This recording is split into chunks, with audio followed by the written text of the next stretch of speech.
मोदी के खिलाफ 14 विपक्षी पार्टियों ने बनाया चक्रव्यूह।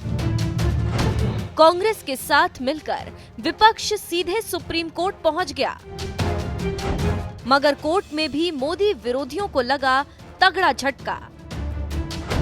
कोर्ट के बाद ओवैसी ने भी विपक्ष की लगा दी क्लास।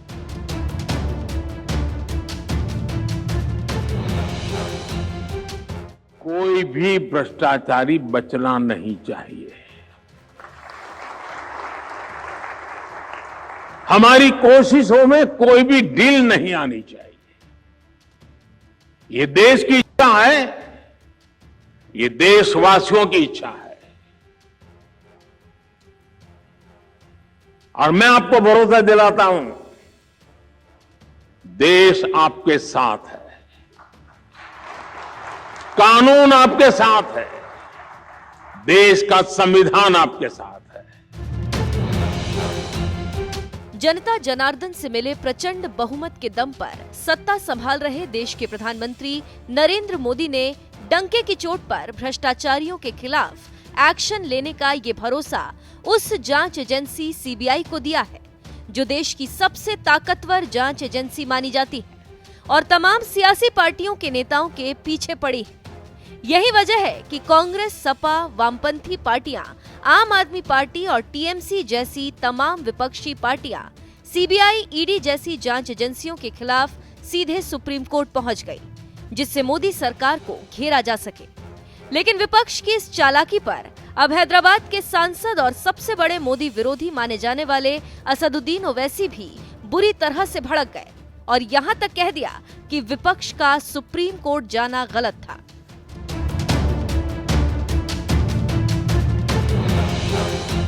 दरअसल पश्चिम बंगाल से लेकर दिल्ली, बिहार, झारखंड, तेलंगाना जैसे तमाम राज्यों के बड़े से बड़े नेता सीबीआई और ईडी की रडार पर हैं। आम आदमी पार्टी के तो कद्दावर नेता मनीष सिसोदिया और सत्येंद्र आज भी जेल में बंद हैं। इसीलिए तमाम विपक्षी पार्टियों ने जांच एजेंसियों के नाम पर मोदी सरकार को घेरने का प्लान बनाया और कांग्रेस के नेतृत्व में तृणमूल कांग्रेस, आम आदमी पार्टी, झारखंड मुक्ति मोर्चा, जनता दल यूनाइटेड, भारत राष्ट्र समिति, Rashtriya Janata Dal, Samajwadi party, Shiv Sena, Uddhav national conference, nationalist Congress party, CPI, CPM, DMK जैसी 14 पार्टियां एक याचिका लेकर सीधे सुप्रीम कोर्ट पहुंच गई और इस याचिका के जरिए आरोप लगाया गया कि केंद्र सरकार विपक्षी नेताओं के खिलाफ जांच एजेंसियों का इस्तेमाल कर रही है और मांग की गई थी कि ये तत्काल प्रभाव से रोका जाए।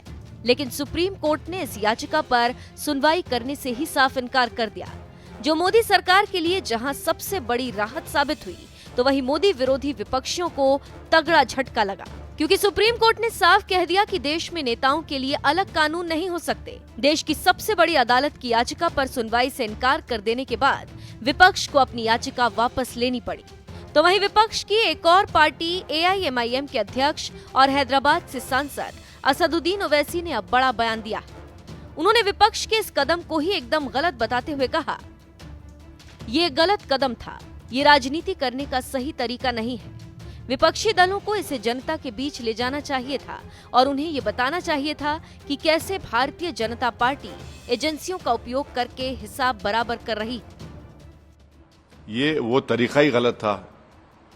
आपको ये अपोजिशन पार्टी से सुप्रीम कोर्ट जाना ही नहीं था। राजनीति, पॉलिटिक्स इस तरह नहीं करते। आपने बीजेपी को हैंडल दे दिया अब ये बोलने के लिए कि देखिए हम तो सही काम कर रहे थे, सुप्रीम कोर्ट ने आपकी बात को खारिज कर दिया। राजनीति ऐसा नहीं करते, बीजेपी के खिलाफ ऐसा राजनीति नहीं कर सकते आप। खासतौर से नरेंद्र मोदी जब बीजेपी को लीड कर रहे हैं, वो शुरू से ये फैसला यही नतीजा आने वाला था। भाई आपको कॉन्क्रीट रिजल्ट निकलता ना, वो काम करते आप चले गए। अब सुप्रीम कोर्ट ने तो फैसला दे दिया, अब बीजेपी को हैंडल मिल गया। अब देखिए शाम में टीवी पर वही बाजा बजेगा। जांच एजेंसियों के खिलाफ सुप्रीम कोर्ट जाने वाली विपक्षी पार्टियों के इस फैसले को ओवैसी ने ही गलत ठहरा दिया, जो एक नेता होने के साथ साथ बैरिस्टर भी है, यानी कानून के बेहतरीन जानकार। इसी बात से आप समझ सकते हैं कि विपक्ष के कदम को गलत बताने वाले ओवैसी की बात के क्या मायने। उन्होंने विपक्ष के सुप्रीम कोर्ट जाने के कदम को यूं ही गलत नहीं बताया, कहीं न कहीं वो भी ये बात जानते थे कि कोर्ट से उन्हें झटका लगने के बाद बीजेपी को विपक्ष पर हमलावर होने का मौका मिल जाएगा और ये बात उस वक्त साबित भी हो गई जब मोदी सरकार में मंत्री अनुराग ठाकुर ने तुरंत विपक्ष पर हमला बोलते हुए कह दिया, भ्रष्टाचार में लिप्त रहे लोगों ने एकजुट होने का प्रयास किया, लेकिन उनकी असलियत अदालत में सामने आ गई। इनका पर्दाफाश हो गया है। कांग्रेस भ्रष्टाचार के कृत्यों में और भ्रष्टाचार में लिप्त लोगों की अगुवाई कर रही है। ये दुर्भाग्यपूर्ण है कि वे जांच में शामिल होने के बजाय बहाने बनाते हैं और मामले में देरी करते हैं। ये जांच एजेंसियों का अधिकार है कि वे भ्रष्टाचार में लिप्त लोगों की जांच करें ताकि उनके खिलाफ समय पर कार्रवाई हो। जबकि बीजेपी अध्यक्ष जेपी नड्डा ने भी एक ट्वीट में कहा, विपक्ष को बार बार देश की स्वतंत्र एजेंसियों पर आरोप लगाने की आदत है।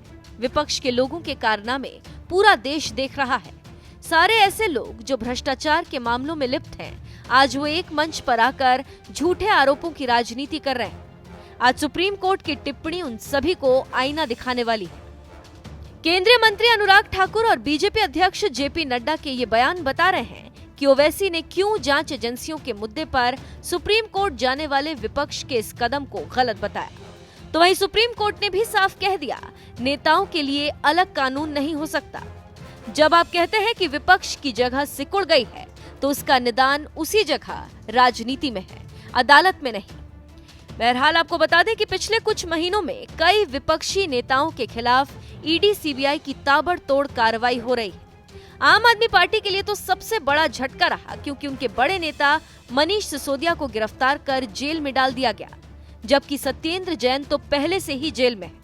इसके अलावा पश्चिम बंगाल में शिक्षा भर्ती घोटाले में टीएमसी के कई नेताओं के खिलाफ एक्शन हुआ और झारखंड में मुख्यमंत्री हेमंत सोरेन की चुनौतियां भी लगातार बढ़ती रही। इसीलिए कांग्रेस के नेतृत्व में जांच एजेंसियों के दुरुपयोग वाली याचिका सुप्रीम कोर्ट में दायर की गई थी, मगर कांग्रेस ने विपक्षी पार्टियों को वापस लौटा दिया। तो वहीं ओवैसी ने विपक्ष के कदम को ही गलत बता दिया। वैसे इस पूरे मामले पर आपका क्या कहना है? अपनी राय हमें कमेंट कर जरूर बताएं। साथ ही कुछ दिनों पहले सीबीआई से पीएम मोदी ने क्या कुछ कहा था, आइए आपको सुनाते हैं। आपके बीच मैं एक बात फिर स्पष्ट करना चाहता हूं। आज देश में करप्शन के खिलाफ कार्रवाई करने के लिए राजनीति की इच्छा शक्ति में कोई कमी नहीं है। आपको कहीं पर भी हिचकने, कहीं रुकने की जरूरत नहीं है।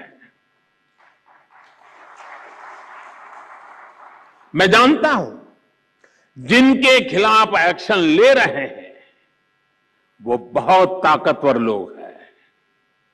बरसों बरस तक वो सरकार का, सिस्टम का हिस्सा रहे हैं। संभव है कई जगह किसी राज्य में आज भी विकसित सत्ता का हिस्सा हो। बरसों बरस तक उन्होंने भी एक इकोसिस्टम बनाया है।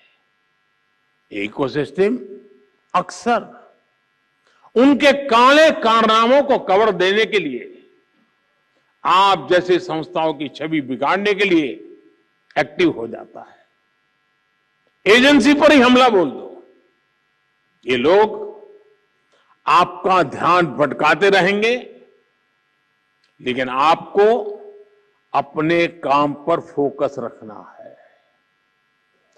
कोई भी भ्रष्टाचारी बचना नहीं चाहिए। हमारी कोशिशों में कोई भी डील नहीं आनी चाहिए। ये देश की इच्छा है, ये देशवासियों की इच्छा है।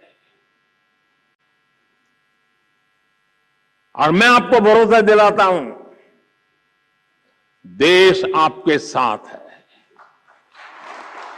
कानून आपके साथ है, देश का संविधान आपके साथ है।